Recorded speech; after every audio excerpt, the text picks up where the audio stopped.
What's up, everybody? It is vlog time. This week, I want to talk about analyzing voices that will go through your mind at any given time of the day and how to determine who is friend or foe within your mind, which things that we use at any given moment to counsel us to determine any course of action. And are these things truly on our sides when we're getting certain impulses or urges to do certain things or to not do certain things? I recently watched the series Vikings. It's set in the year, it starts in 783 AD. And there's some epic war scenes in there. It's an awesome series. But one of the things you'll notice is they're fighting against each other, and everyone is basically dressed the same. They all have big burly beards.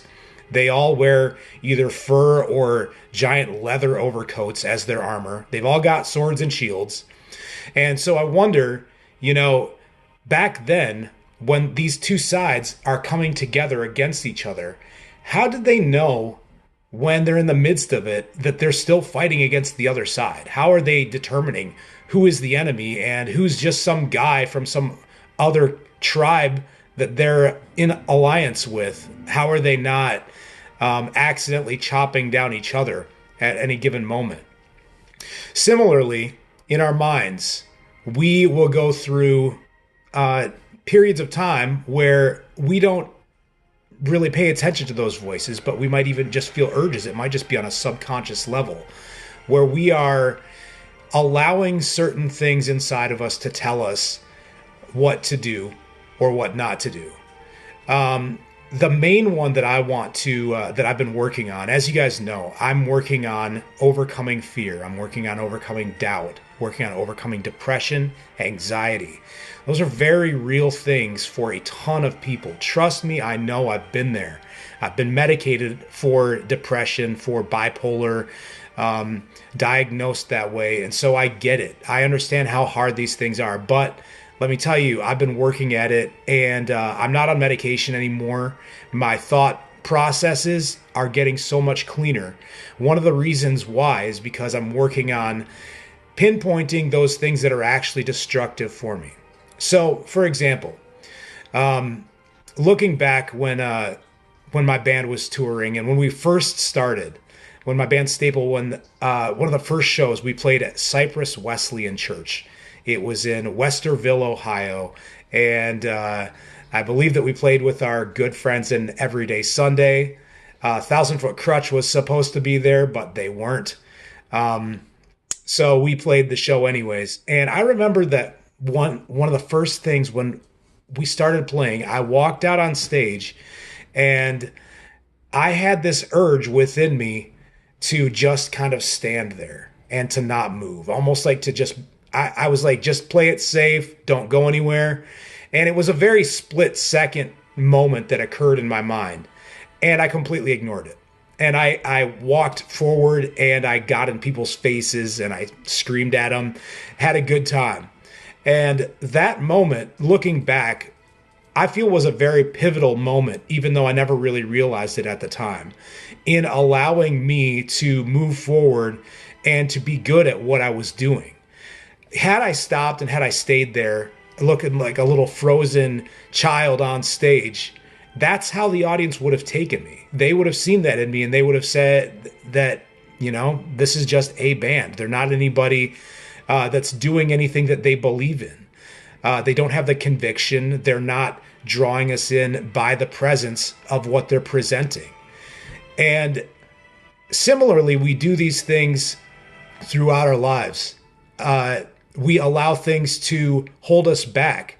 Voices of fear that can cripple us or that can tell us things that are just not true about ourselves.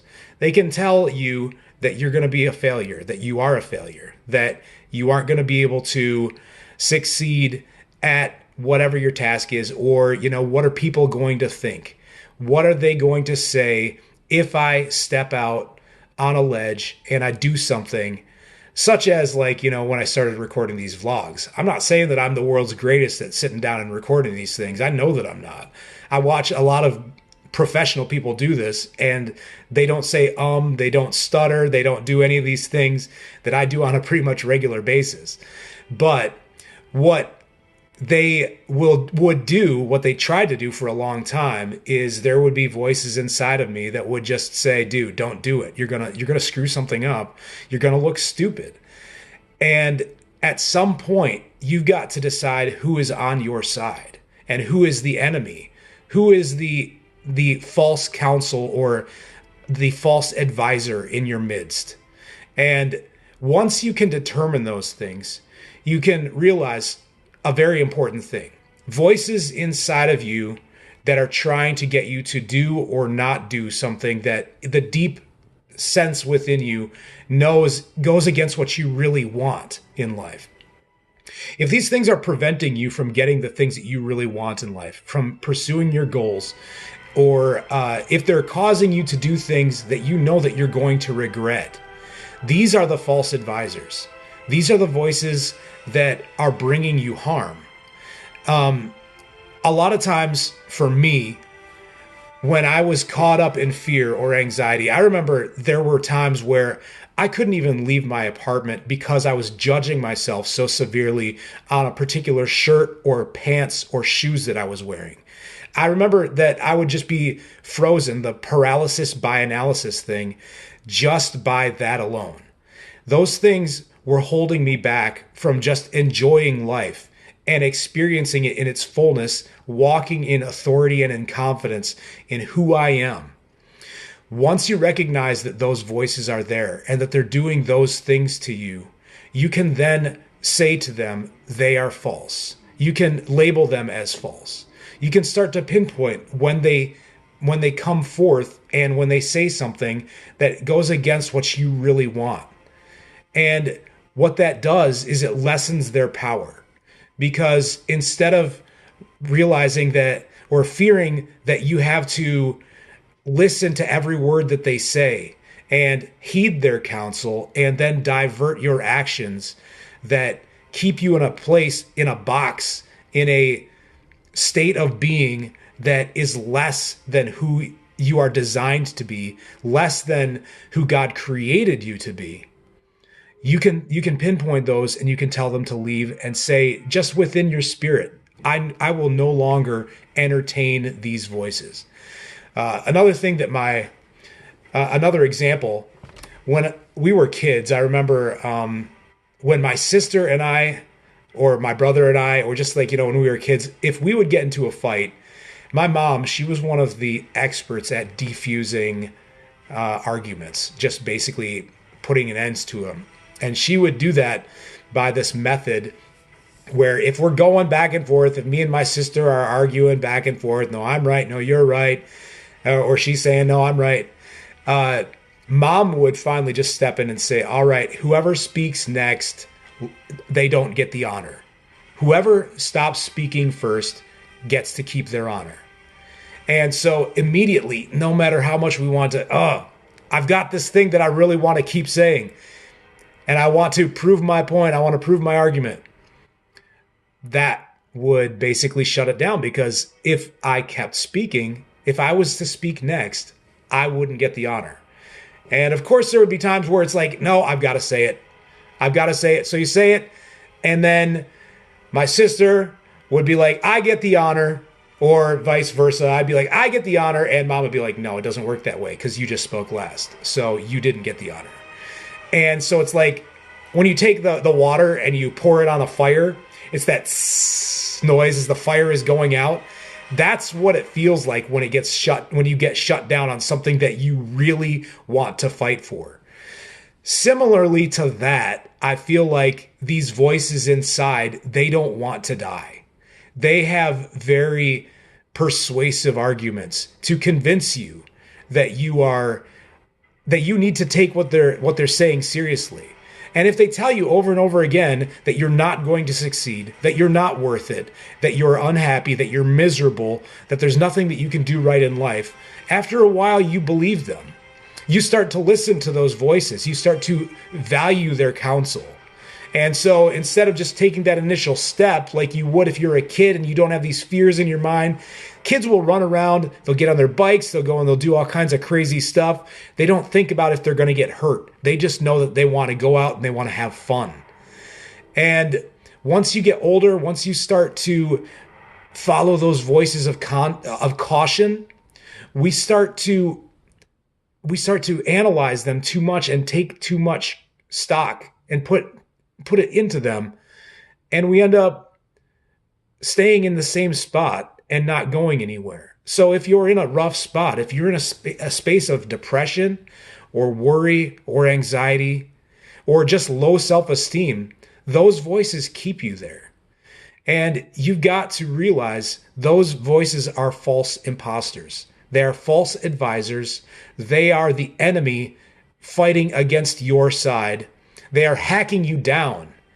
Look at it back to the analogy of the Vikings.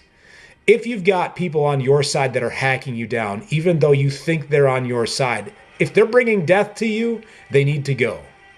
So analyze those things and then pursue a new line of thinking in which you literally ignore their counsel. Do something that you would do if you were the mighty warrior on the battlefield who knows that he is the strongest, who knows he is the most powerful. What would you go out and do if there was nothing to fear, if you had ultimate confidence in yourself? For starters, I think that you would just feel a lot better about yourself. Aside from the analogy of going out and hacking somebody down to bits because you know that you have the ability to do it and you're more powerful than them. Let's just take it back and let's just say confidence and peace and security, they feel really good.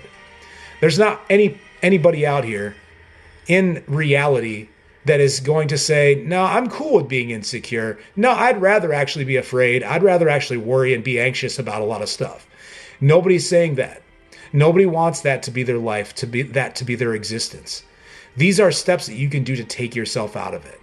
Find the false imposters and silence them. Cast them out. Remove them from your midst. Remove them from your council, from your small committee of people that you value their voices. Their voices are useless to you in accomplishing the things that you really want. Number one being you want to be happy. You want to be at peace. You want to feel fulfilled and feel like you're whole. Remove the voices that are telling you that you're not. Start at that spot. You get to control what goes into your mind. Replace those things with thoughts of love, thoughts of joy, of happiness.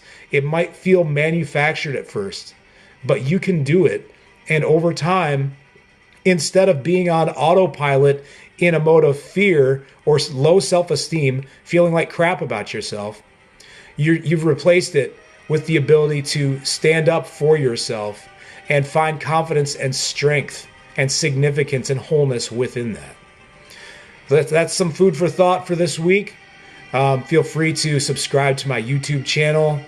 Go over to my page on Facebook, Believe You Me. Like that page. Just be my friend on Facebook. Feel free to comment. Feel free to inbox me. I appreciate the people that inbox me.